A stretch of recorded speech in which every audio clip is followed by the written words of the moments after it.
Buen día, abogada y compañeros. Mucho gusto. Mi nombre es Junior Manrique Aguirre Aguilar. Y es para mí más que un placer, un honor estar el día de hoy con ustedes.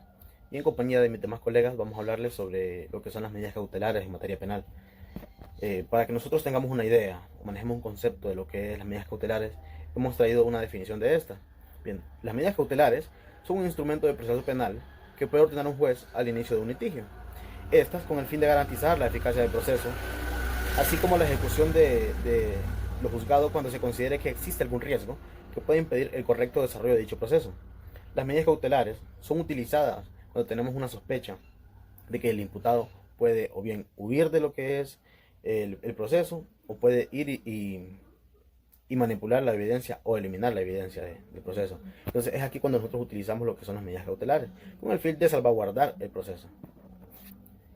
Las medidas cautelares tienen algunas características que son importantes y por eso el día de hoy hemos decidido venir y mencionárselas. Dice que son de instrumentalidad, de provisionalidad y de proporcionalidad.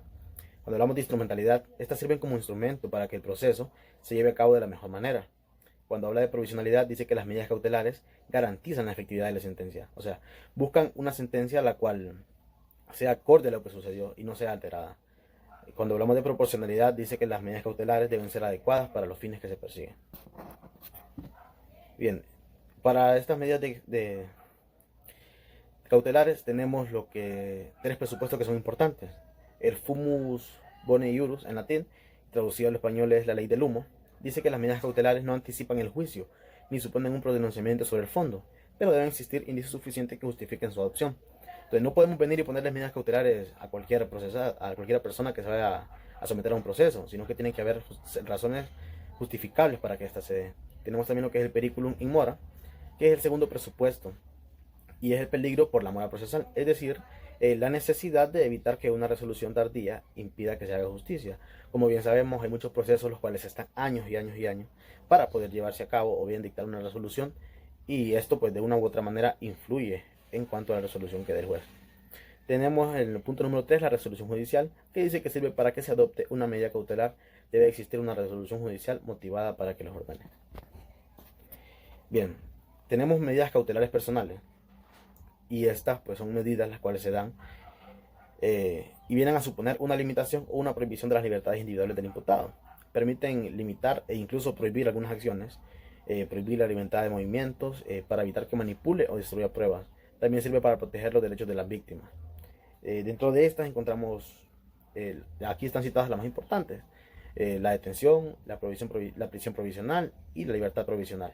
Cuando hablamos de la detención es cuando se procede a detener a una persona para que se le dé un proceso judicial. Tenemos la prisión provisional. Esta se da cuando está el proceso. Entonces deciden llevar a la persona, por lo que les hablaba anteriormente, por el motivo de que pueda huir o bien pueda ir y buscar a eliminar o alterar lo que es la evidencia. Y la libertad provisional, que es la libertad provisional, habla de que las personas pueden estar en libertad, pero con algunas, podríamos decir, restricciones. Por ejemplo, no salir del país, o no hablar con X o Y persona, o no acercarse a un lugar, a una persona, o sea, con una orden de alejamiento. Tenemos también las medidas cautelares reales. Dice que las medidas cautelares reales, también denominadas patrimoniales, son aquellas que se dirigen contra los bienes del encausado. Pretenden garantizar que éste hará frente a sus responsabilidades económicas, la multa prevista en el tipo penal, la responsabilidad civil deriva del delito y el pago de las costas, entre otras obligaciones. Tenemos la fianza, que es un pago, o bien podríamos decir una remuneración, para poder salir. Tenemos el embargo, que es cuando se agarra una propiedad o bien un buen inmueble o sea inmueble de una persona y se le limita su uso. Y la pensión provisional. Tenemos dentro de las medidas cautelares personales, tienen finalidades. Dice que es asegurar la eficacia del procedimiento, garantizando la presencia del imputado y regular la obtención de las fuentes de prueba. Para que pueda adoptarse una medida cautelar, limita la libertad personal, será siempre preciso: 1. Que existan suficientes indicios para sostener razonablemente que el imputado es el autor o partícipe de un hecho tipificado como delito. O sea, no podemos venir y darle medidas cautelares a una persona solo porque sí, sin tener las pruebas suficientes de que esta persona es la que es el infractor, o tener la sospecha suficiente de que esta persona es la cual ha cometido el delito. 2 dice que la persona que imputada se haya fugado o exista motivo fundado para temer que podría darse la fuga en caso de permanecer en libertad. Esto podríamos utilizarlo o para ejemplificar esto y que se comprenda más a cabalidad. Podemos decir que hay momentos o han habido personas que han sido procesadas anteriormente y han intentado fugarse. Tal es el caso de algunos narcotraficantes que han salido de la prisión y han salido con medidas cautelares o bien con prisión provisional y han intentado fugarse. Entonces aquí se utilizan las medidas cautelares. Dice que existan fundados motivos para temer que puesta en libertad el imputado tratará de destruir o de manipular las fuentes de prueba. Este se da más que todo cuando es casi seguro que las personas o están un 100% seguras de que las personas son las culpables y estas personas no van a tener defensa, entonces las personas buscan la manera de irse, entonces por eso se le dan las medidas cautelares, porque se sabe que estas personas pueden ir a manipular o bien fugarse. Y tenemos lo que son las medidas cautelares aplicables. Aquí se muestra, o bien se enlistan las medidas cautelares que se pueden aplicar a las personas. Dice que la aprehensión o captura, que es lo que les explicaba anteriormente, la detención preventiva, la prisión preventiva, el arresto en su propio domicilio o en el de otra persona que lo consienta bajo vigilancia o sin ella. Aquí es cuando las personas tienen restricciones de salir de su casa, no solo pueden estar en su hogar o bien en un perímetro. También de someter al imputado al cuidado o vigilancia de una persona o una institución determinada que informe periódicamente al juez. Aquí ponen por ejemplo, a una autoridad correspondiente a que lo esté cuidando y este está mandando un informe de manera periódica o bien ya sea de una semana o 15 días o un mes de cuáles son las actividades que esta persona hace. También obligar al imputado a presentarse periódicamente ante un determinado juez o autoridad que este designe. Aquí muchas veces hemos visto que hay personas que salen y dicen vamos por firmar. Entonces es aquí las personas tienen que estar presentando de manera ya sea semanal, quincenal o mensual a X o Y lugar o ante un juez para mostrar el avance que han tenido y que no están huyendo del proceso penal. También encontramos que es prohibirle al imputado el salir del país, del lugar de su residencia o del ámbito territorial que el órgano jurisdiccional determine. Esta se da por un determinado tiempo, por el tiempo que las personas estén dentro del proceso. También prohibirle al imputado concurrir a determinadas reuniones o a determinados lugares. Como punto número 9 encontramos prohibir al imputado comunicarse con personas determinadas, siempre que con ello no se afecte el derecho de defensa. Y como punto número 10 tenemos lo que es la constitución a favor del Estado, por el propio imputado o por otra persona de cualquiera de las garantías siguientes: depósito de dinero, valores, hipoteca, prenda o fianza personal. Muchas gracias, compañeros, esta ha sido mi participación y los dejo con mi compañero.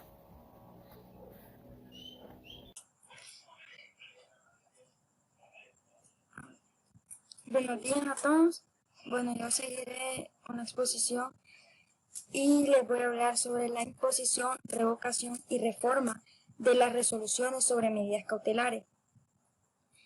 Las medidas cautelares personales habrán de ser dispuestas por el órgano jurisdiccional competente por auto motivado, en el que se justificará la concurrencia de los presupuestos legitimadores, invocando los juicios que resulten de las investigaciones realizadas.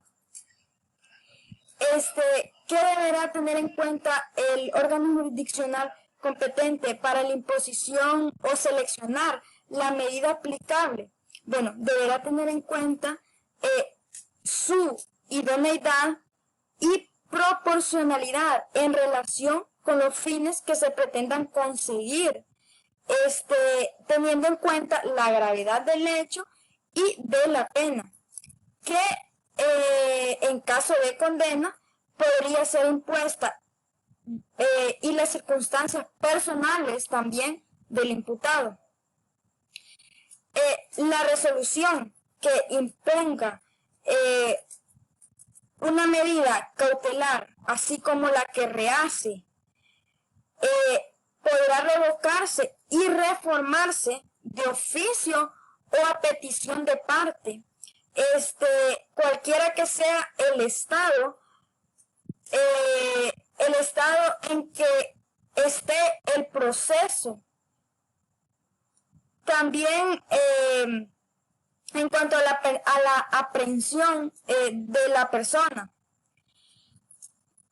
¿en qué casos podrá la Policía Nacional arrestar a cualquier persona aún sin orden judicial? Bueno, en caso de flagrante delito. O sea, o cuando la persona haya sido sorprendida infraganti y sea perseguida por la fuerza judicial e incluso perseguida por la persona o la víctima de tal delito. También cuando existan indicios muy fundados de haberse cometido un delito y la persona haya sido sorprendida con armas en su poder. Y por último, cuando al iniciarse la investigación, en la imposibilidad de distinguir entre las personas presentes en el lugar o las partícipes en el hecho y los testigos.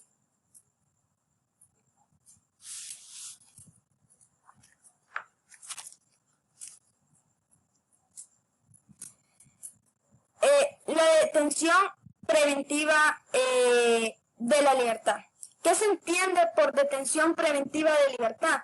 Bueno, se entiende que se entiende a la privación de la libertad que se produzca durante el proceso en cumplimiento de la orden emitida por el órgano jurisdiccional competente, hasta que la sentencia tome o la sentencia definitiva adquiera el carácter de firme. ¿En qué caso se podrá ordenar la prisión preventiva? Bueno, deberán concurrir las circunstancias siguientes: peligro de la fuga del imputado, la posible obstrucción de la investigación por parte del imputado. Por ejemplo, cuando el imputado pueda tener indicio, cuando haya un indicio o el imputado tenga interés, va, por ejemplo, a desaparecer una prueba contundente y esclarecedora en el caso.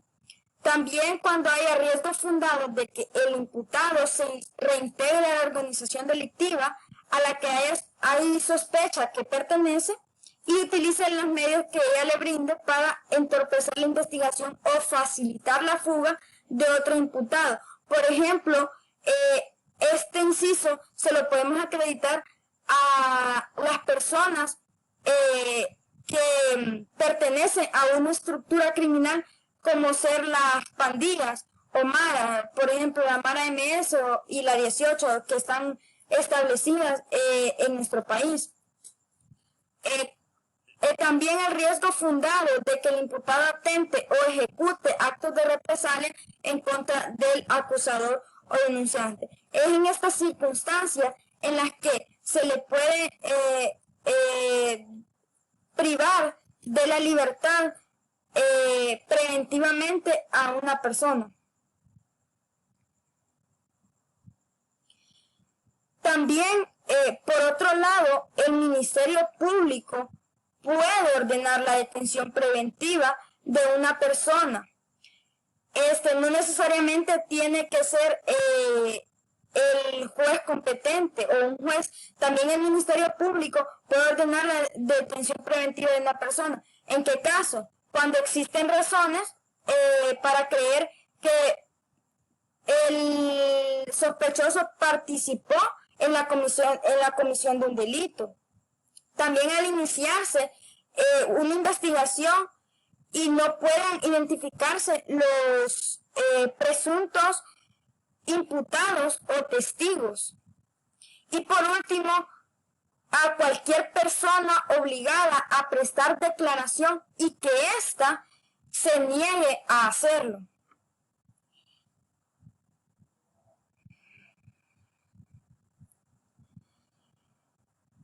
Casos en que no podrá decretarse la prisión preventiva.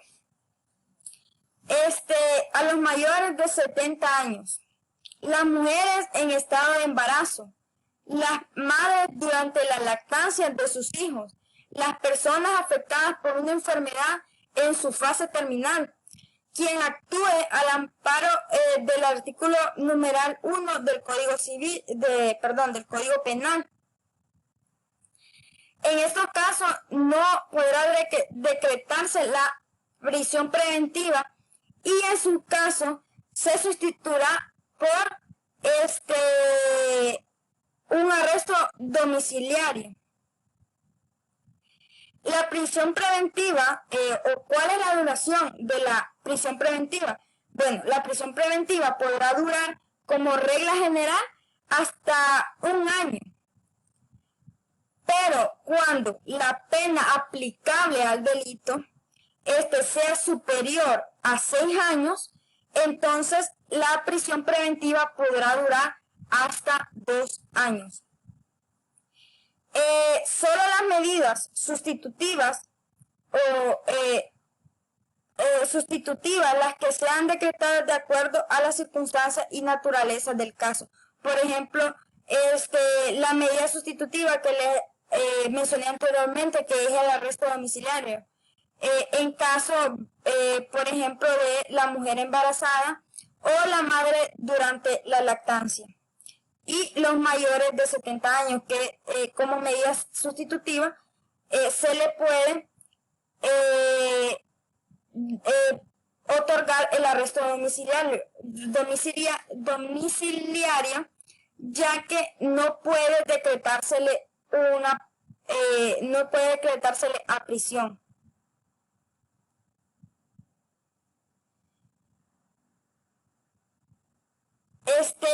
El juez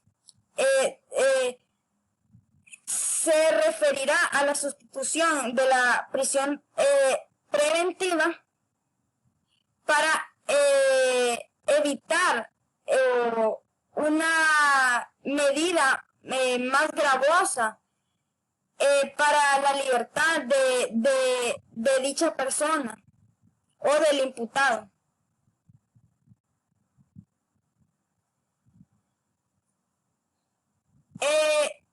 Cuando no procede la imposición de medida sustitutiva de la prisión preventiva en los delitos. En pocas palabras, en los delitos graves. En los delitos graves no puede imponérsele una medida sustitutiva. Obviamente no vamos a mandar a un arresto domiciliario a un asesino. ¿En qué delitos no procede? En el homicidio, excepto en los casos en donde después de valorar las pruebas evacuadas, en la audiencia inicial se determine que el imputado actuó en una causa de justificación. Una causa de justificación, vaya, la defensa propia.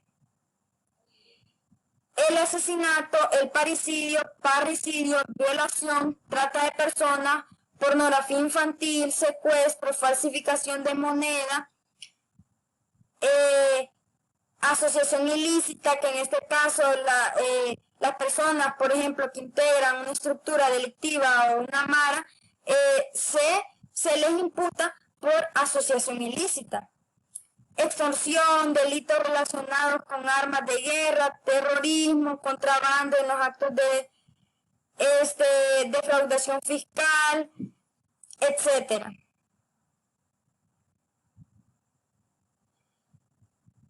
Ahora seguimos con el internamiento cautelar. Si dándose los presupuestos justificados de la prisión preventiva, se comprueba por dictamen pericial que la persona que ha de ser sometida a ella se halla en un estado de enfermedad mental cuyo tratamiento sea incompatible con el cumplimiento de la medida cautelar en un establecimiento penal, el órgano jurisdiccional podrá ordenar que se lleve a cabo en un establecimiento especializado, adoptando las precauciones necesarias para impedir la fuga de la persona internada. ¿Cuándo se da el internamiento cautelar? Por ejemplo, en cuanto, como le dice el concepto, en cuanto a las personas que tienen un problema mental. Estas se remiten a un a un hospital psiquiátrico para que pueda ser atendido debidamente y asimismo, en caso de ser culpable, cumpla su condena en este centro hospitalario. Y también otro ejemplo sería las personas mayores de edad que tienen una enfermedad terminal. Tendrían que ser remitidas a un centro hospitalario para que puedan ser atendidas debidamente. Bueno, ¿cuánto dura el internamiento cautelar? Bueno, el internamiento cautelar no podrá durar más de lo que dura la prisión preventiva ordinaria y concluirá cuando haya cesado la situación descrita en cuyo caso el órgano jurisdiccional dispondrá si procede la privación cautelarmente de la libertad en establecimiento penal o adoptar una medida sustitutiva, como anteriormente se mencionó en los ejemplos anteriores. Y el órgano jurisdiccional determinará si el imputado debe permanecer privado de libertad en un centro penal o en otro centro de reclusión, cuando se haya hecho las pruebas periciales correspondientes. En este caso serían médicos los encargados de determinar si dicha persona es necesario que dicha persona esté internada en un centro médico. Y eso sería todo por mi parte. Seguirá con exposición mi compañera. Abogados y compañeros, yo les hablaré sobre la revocación o sustitución de las medidas cautelares preventivas de libertad. Dice que el juez de oficio o petición de las partes revocará a una sustitución o resolución en que se ordene la prisión preventiva del imputado por otras medidas cautelares cuando haya desaparecido los presupuestos que se tuvieran en cuenta bueno, dice que el juicio previo ninguna persona puede ser condenada a una pena o sometida a una medida de seguridad, sino en virtud de una sentencia firme dictada por el órgano jurisdiccional. Número 2. El indicado haya estado recluido por un tiempo igual o superior a la duración mínima de la pena prevista para el delito que se trate. Toda persona debe de ser tratada por igual manera, debido a la dignidad inherente del ser humano. Número 3. Que haya transcurrido el plazo máximo de la duración de la prisión preventiva y se prorroga en caso de que se haya sido excepcionalmente acordada. Bueno, la duración de la prisión preventiva es 2 meses tratándose complejos de plazo límite. Y a plazo límite de prisión preventiva dura más de 18 meses. Bueno, número 4, la restricción de la libertad del imputado que haya adquirido las características de una pena anticipada o provocada una limitación de libertad que excedan los imprescindibles para evitar el riesgo a que se refiere al artículo 178 del Código Procesal Penal. Trámite de revocación o sustitución de resolución que ordene la prisión preventiva. Dice que la revocación o sustitución a que se refiere es que se adoptará una audiencia oral celebrada Para el efecto, dice que dicha audiencia tendrá un lugar de 48 horas siguientes. La fecha de la decisión del juez a revisar la medida o la fecha en que se haya presentado la respectiva petición.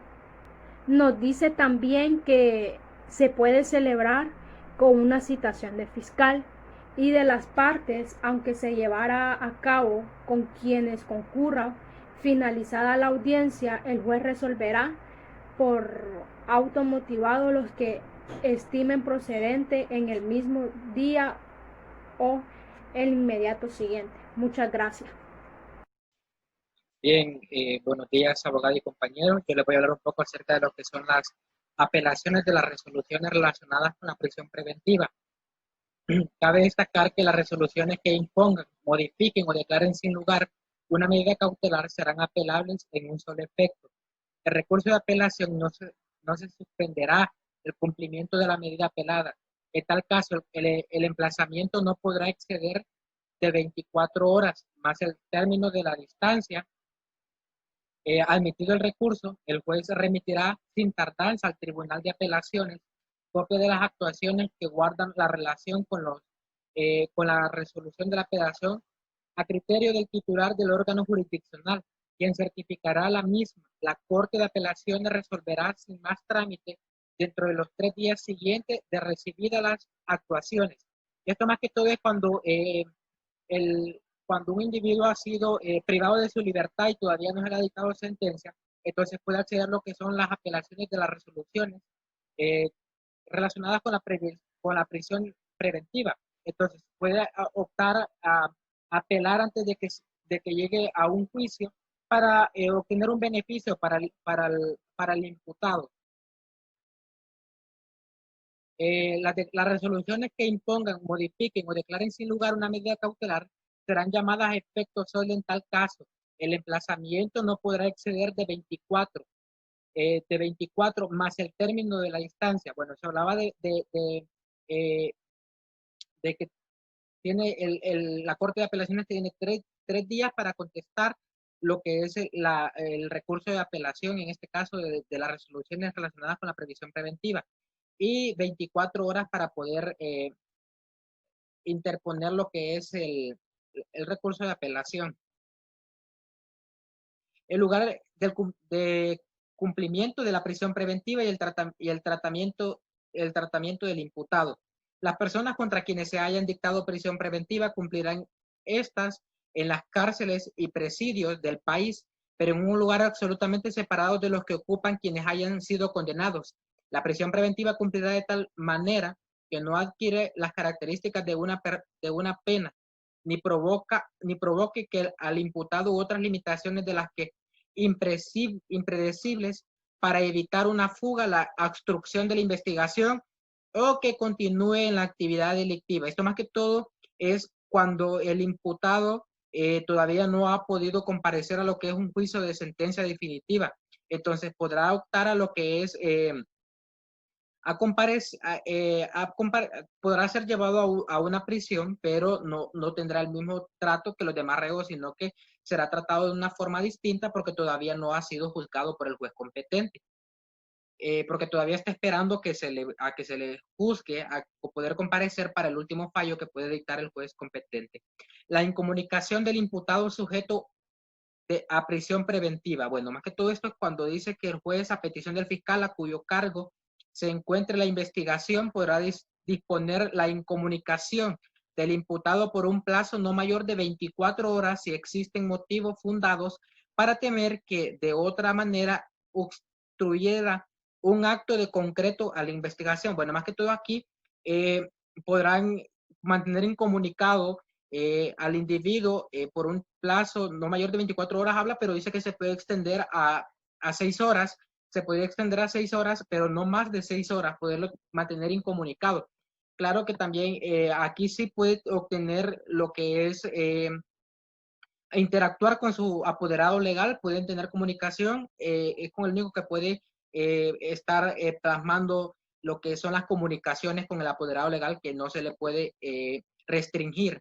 Las cauciones, bueno, las cauciones podrán ser fianzas o garantía real. La fianza podrá otorgarse todo aquel que tenga capacidad para contratar y disponer y que sea propietario de bienes suficientes para respetar por la cuantía de la caución establecida por el juez. Tales bienes podrán ser muebles, inmuebles o depósitos bancarios y su existencia se probará con las atestadas o certificaciones correspondientes. Bueno, esto más que todo yo lo miro como, lo relaciono como con un salvadocumento, que es como una garantía que el individuo tiene, pero le dice, si no me pagas esto, entonces me respondes con tu bien, puede ser una casa, puede ser, también hablaba de cuentas bancarias, entonces es como una garantía que el individuo tiene del otro que tal vez le debe una cota. También las cauciones reales, la caución real se constituirá mediante hipoteca, prenda o depósito de dinero. Si la coacción es prestada por persona distinta del imputado, aquella no gozará del beneficio de la excusión. Con autorización del juez podrá sustituirse la caución remitida por otra equivalente. Entonces se le dará otra por el mismo valor de lo que constituye el precio de lo que se está debiendo. También la forma de constituir las cauciones se constituirán en escritura, acta o autorizada por el juez en condición de notario por un ministro de la ley. Entonces, aquí tiene que estar ante un ministro de fe para que dé legalidad del documento y que se dé legalidad de lo que se está haciendo. Entonces, este más que todo es lo que viene a asegurar lo que se está haciendo en el proceso para poder obtener algo que sea lícito. La ejecución de las cauciones, cuando el imputado es declarado en rebeldía o eludado, el cumplimiento de la pena se fijará en un plazo no menor de 5 días ni mayor de 30 días para que se haga el acto de presencia en el proceso o que se presenta para cumplir la condena que se le haya impuesto. Esto más que todo para que pueda comparecer dentro del término menor de 5 días ni mayor de 30 días para que él pueda comparecer y hacer acto de presencia en el proceso. Entonces, eso tiene el individuo para poder comparecer ante el juicio que se le está llevando, que en este caso le tendría que competir. La cancelación de las cauciones serán canceladas y en consecuencia de devuelto el dinero. Bueno, más que todo es como que si te di lo que me prestaste, ahora retribuíme lo que yo debía, lo que me tenías en garantía. Devuelto el dinero, depósito o liberada la prenda o la hipoteca. Es como quien va a una casa de empeño y dice, voy a dejar este anillo, pero me tiene que dar tanto porque necesito tanto. Entonces, cuando vuelve, le lleva la prenda y le da el dinero. Si el imputado es sometido a prisión preventiva por el mismo u otro delito, entonces no quiso pagar, entonces viene y le cae la pena de lo que es la prisión. Se revocará la resolución que haya emitido la caución. Por la resolución firme en que se absuelta el imputado o se sobresea el proceso, comienza la ejecución de la pena privativa, de libertad o se establece con la misma que debe ejecutarse una vez muerto el imputado. Esto más que todo son la cancelación de las cauciones, de cómo se le termina lo que es la validez a lo que son estas cauciones. Entonces llega un término donde o por muerte el imputado o porque ya se devolvió